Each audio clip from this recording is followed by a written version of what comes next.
Hello everyone, welcome back to my channel. ఈరోజు మన video వచ్చేసి ఎప్పుడు జంతికలు శనగపిండితో కాకుండా ఒకసారి ఉప్మా రవ్వతో చేయండి.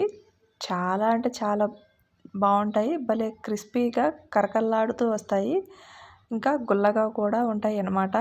ఈ జంతికలు ఫస్ట్ టైం ట్రై చేసే వాళ్ళు కూడా చాలా అంటే చాలా ఈజీగా చేసుకోవచ్చు. దీన్ని ప్రిపేర్ చేయడానికి ఒక పావు కప్పు పుట్నాలు తీసుకోవాలండి. అదే చట్నీ పప్పు అన్నమాట. దీనిని మెత్తగా గ్రైండ్ చేసుకోవాలి. ఇలా మెత్తగా గ్రైండ్ చేసుకొని పక్కన పెట్టుకోవాలి. తర్వాత ఒక కప్పు బొంబాయి రవ్వ తీసుకోవాలండి. ఉప్మా రవ్వ అంటారు. దీనిని ఒక కప్పు తీసుకొని ఒక ప్లేట్లో తీసుకొని పక్కన పెట్టేసేసుకోవాలి. ఇప్పుడు మనం స్టవ్ ఆన్ చేసుకొని ఒక కడాయి పెట్టుకొని వాటర్ వేసుకోవాలన్నమాట. ఒక కప్పు బొంబాయి రవ్వకి 2.5 కప్పుల వాటర్ వేసుకోవాలి. ఈ వాటర్ మనకి రవ్వ ఉడకటానికి అన్నమాట. అందుకనే ఒక కప్పు రవ్వకి 2.5 కప్పుల వాటర్ వేసుకోవాలి.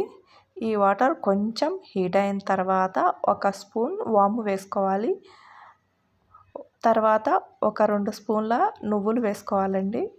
నువ్వులు వేసుకుంటే టేస్ట్ చాలా బాగుంటుంది. తర్వాత టేస్ట్కి సరిపడినంత కారం వేసుకోవాలి. పిల్లల కోసం చేసేటట్టయితే కొంచెం కారం అనేది చూసి వేసుకోవాలి. తర్వాత టేస్ట్కి సరిపడినంత సాల్ట్ కూడా వేసుకోవాలి.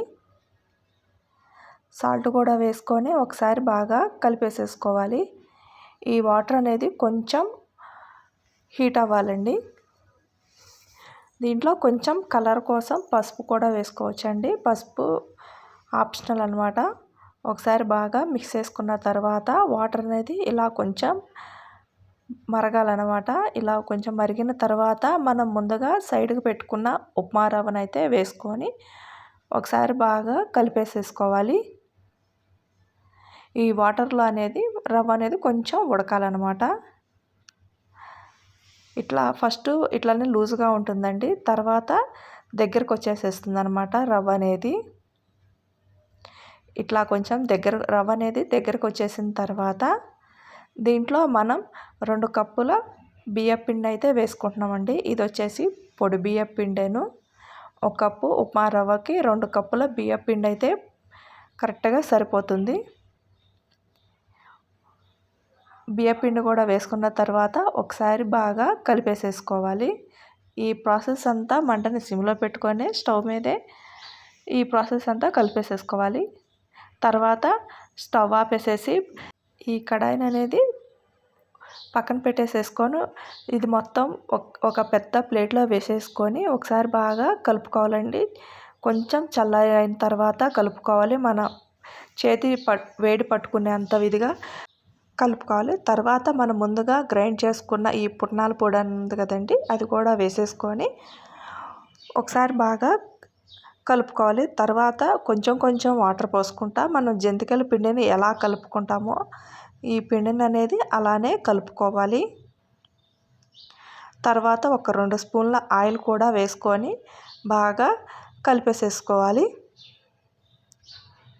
మరి గట్టిగా కాకుండా మరి లూజ్గా కాకుండా పిండిని అనేది ఇలా అయితే కలుపుకోవాలండి. తర్వాత జంతికలు గొట్టాన్ని తీసుకొని ఇట్లా 3 హోల్స్ ఉన్న ప్లేట్ని అయితే వేసుకోవాలండి.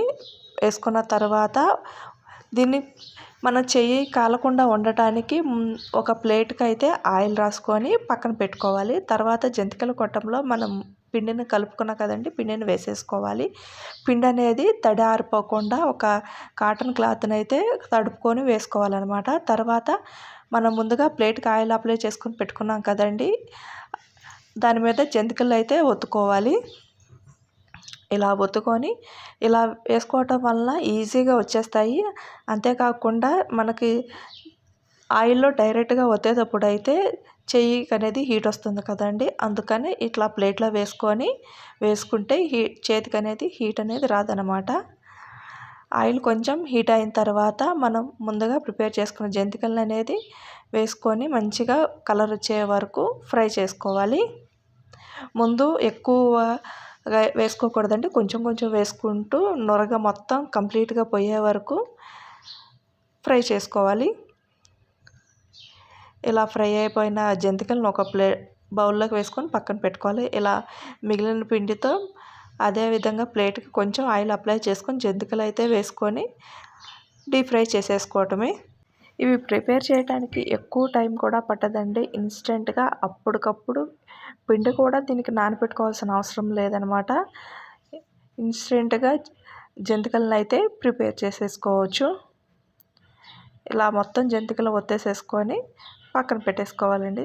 చాలా అంటే చాలా క్రిస్పీగా వచ్చాయి. మనం పిండి కలిపేటప్పుడు వేడి నీళ్ళు కూడా పోయలేదండి. అయినా కానీ ఈ జంతికలు అనేది భలే గుల్లగా కరకరలాడుతూ వచ్చాయన్నమాట. ఇలా పిల్లల కోసం ఇన్స్టెంట్గా స్నాక్స్ ప్రిపేర్ చేసుకోండి. ఇవి 15 days అయినా అస్సలు పాడవకుండా భలే క్రిస్పీగా ఉంటాయి. ఈ వీడియో కానీ మీకు నచ్చితే ప్లీజ్ లైక్ చేయండి, షేర్ చేయండి, నా ఛానల్తో సబ్స్క్రైబ్